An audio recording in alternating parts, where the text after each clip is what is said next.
Okay, in this video, I'm going to be going over how to write the proof for this statement right here. So it says, for all integers n, if n is odd, then 3n plus 5 is even. There are two variables. So here, usually what you want to do first is put the statement into if-then format, at least when you're writing a direct proof. Here, however, they already do that for us. The if part is n is odd, and the then part is 3n plus 5 is even. So our very first sentence will be suppose, and then the if part. So the suppose n is odd. Then we want to define what odd means. Here I have the textbook definition.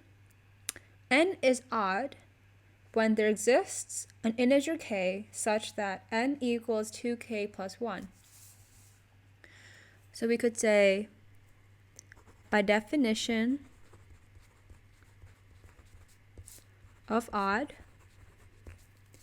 n equals, n equals 2k plus 1, where k is an element of the set of integers. Then we want to introduce 3n plus 5 because we're trying to prove that 3n plus 5 is even. So we could say, then 3n plus 5 equals. Before I continue, I want to point out that we're trying to prove that 3n plus 5 is even when n is odd. So we already established that n is an odd number, n equals 2k plus 1, and somehow 3n plus 5 has to be even. So you'd want to look at the definition of even to see what that looks like. A number is even when you could represent it as 2 times some integer. So 3n plus 5 will have to be in the format of 2 times some integer. Keep that in mind. So let's do some algebra now. So 3n plus 5 equals 3 times n, which is 2k plus 1, plus 5. 3 times 2k plus 1 is 6k, plus 3, plus 5. And then 6k plus 3 plus 5 is equal to 6k plus 8. And here we could factor out a 2, and that becomes 3k plus 4.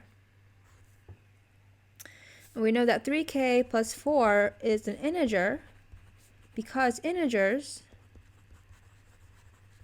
are closed under multiplication and addition.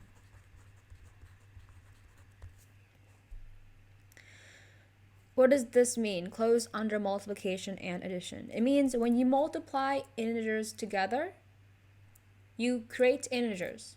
When you add integers together, you create integers. Here we're multiplying 3 times k, which is an integer.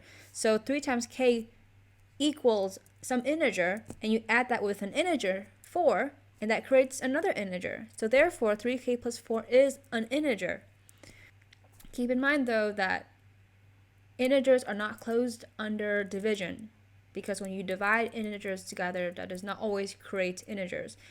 However, integers are also closed by subtraction, because when you subtract integers together, that creates integers. Integers are closed under multiplication, addition, and subtraction, but integers are not closed under division.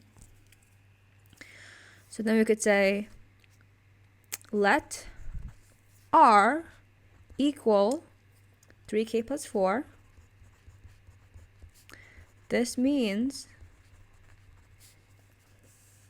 3n plus 5 equals 2 times r, where r is an element of the set of integers, which is the definition of even. Remember, we looked at this earlier. It says here some number equaling 2 times another integer equals an even number. 3n plus 5 equaling 2 times an integer r means 3n plus 5 is even. So we could say this means 3n plus 5 equals 2r, where r is an integer, which is the definition of even. Thus, then we write the then part of the if-then sentence. Thus, 3n plus 5 is even. And then you could write a little square symbol or any symbol you would like to indicate that this proof is done.